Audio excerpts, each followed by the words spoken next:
salaamaaleykum à tous les téléspectateurs de Seneweb TV ñu ngi fii ci stade Amadou Barry pour le match comptant pour la 13e journée du championnat du Sénégal. Championnat Sénégal 26 journée la phase aller bi tey lay jeex le leader Guédiawaye Football Club mooy recevoir ki nga xam ne mooy Casa Sport Guédiawaye avec 22 points mooy dalal fii nga xam ne Casa Sport jël deuxième avec 20 points Guédiawaye jóge daaw Ligue 2 ñëw Ligue 1 jël premier bëgg na terminer phase aller bi tout en étant leader du championnat. Casa Sport dafa ñëw fii pour def exploit ndax dafa bëgg a jëlaat encore premier bi nga xam ne du ko occupé woon depuis le début du championnat kon tey match tey bi dina neex dina passionnant et ça va être très très prometteuse donc tey sama gars yi fii si Amadou Barry dina ala daw mais dina wàcc ba zéro.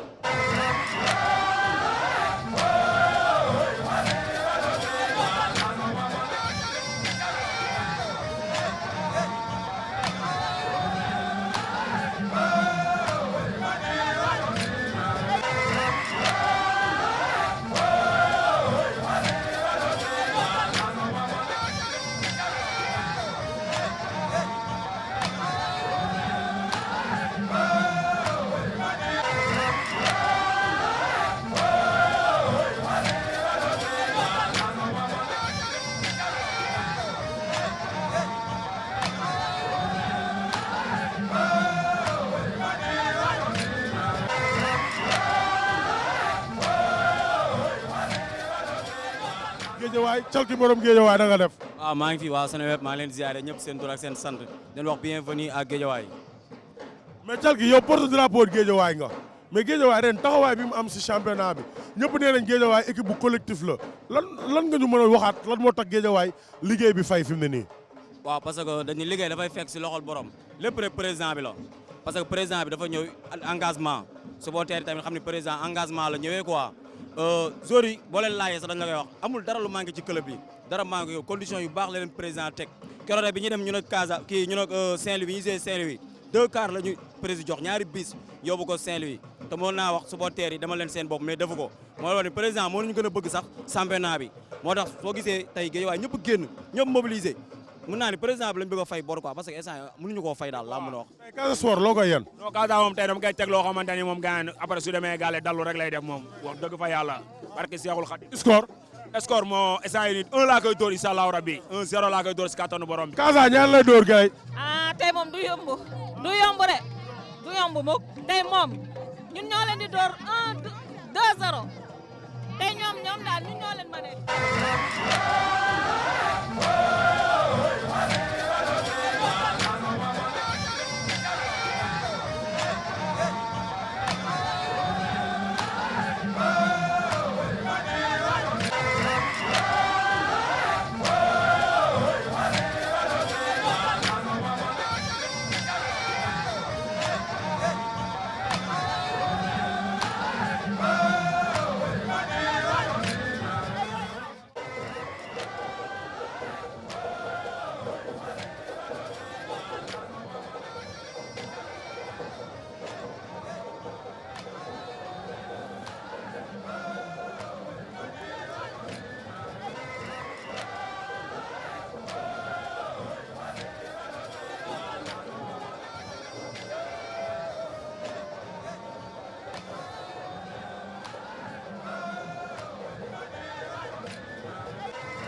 Coach, félicitations. Vous êtes venu, vous avez gagné 3 points à l'extérieur, mais vous avez gagné plus que 3 points. Oui, d'abord nous rendons grâce à Dieu et féliciter les joueurs qui sont battus, qui sont donnés, qui ont respecté les consignes pour prendre les 3 points. Maintenant, ce qu'il faut dire, c'est que c'est la fin de la phase aller. Il faut continuer à travailler parce que ce championnat-là est très serré. Que c'est l'attitude de Casa Sport? Parce que Casa Sport maintenant joue le titre. Non, depuis le début, nous avons dit pour les phases aller, nous allons engranger le maximum de points pour s'éloigner de la zone rouge. Mais vous voyez, jusqu'à présent, aucune équipe, n'est-ce pas, n'est à l'abri, n'est-ce pas, de cette zone rouge.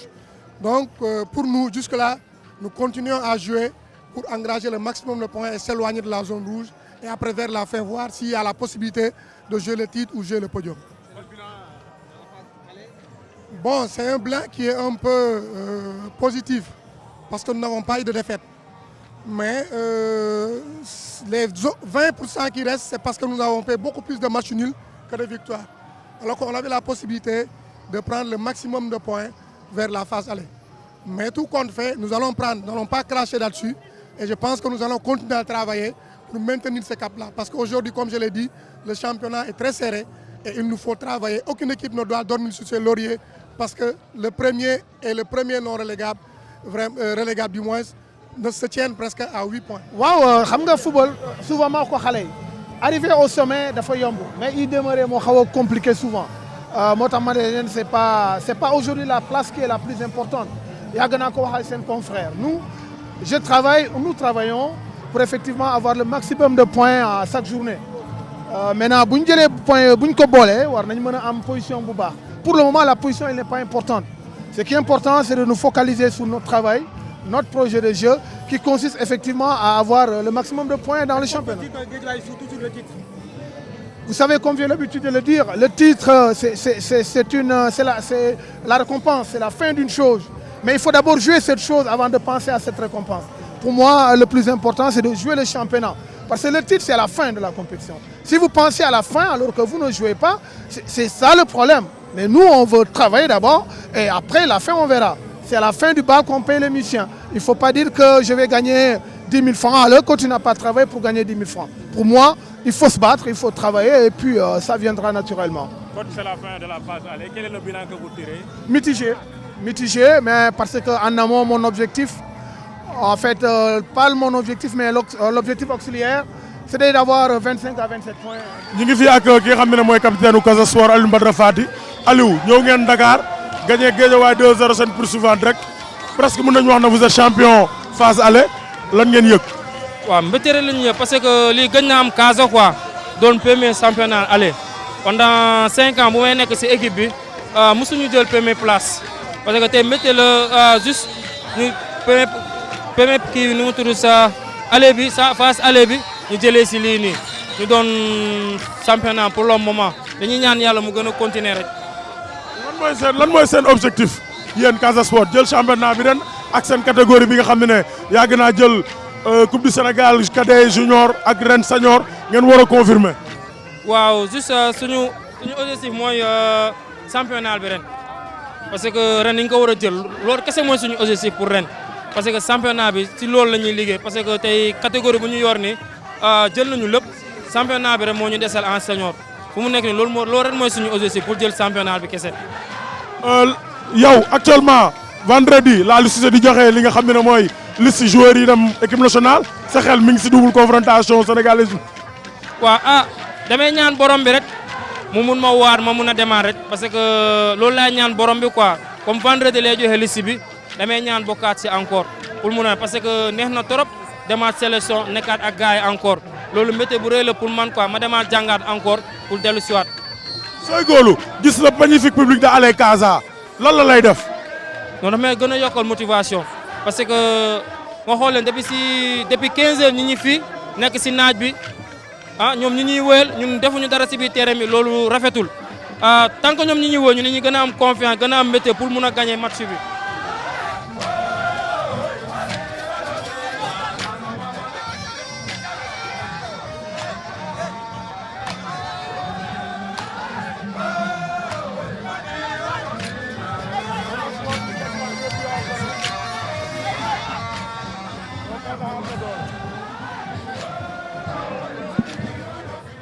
alors mbokki internautes yi yaakaar naa tey kontaan ngeen si li ngeen gis fii si stade Amadou Barry Casa Sport fekk si na Guédiawaye dóor ko 2-0 leneen li mooy Casa Sport ñëw na si teddu podium bi moom da koy séddoo ak Génération Foot mais Génération Foot mooy champion face aller ndax goal average moo ko ëppale ay but championnat Sénégal neex na parce que poursuivant yi muy premier muy deuxième ak troisième quatrième ba cinquième ba sixième 2 points mooy différence bi donc championnat bi day doog a commencé pour yeneen équipe yaa ngi ñëw waa baaru tableau ñi ngi xeex pour ñëwaat jàmbaar renoue encore avec la victoire tey lii lañ fi amaloon si 100% foot local c'était votre serviteur Pape Oumar Keita di gërëm ki nga xam ne mooy Modou moo noon si caméraman bi tey moom macha allah 100% foot local Modou jërëjëf jaajëf sama gars yi à la semaine prochaine.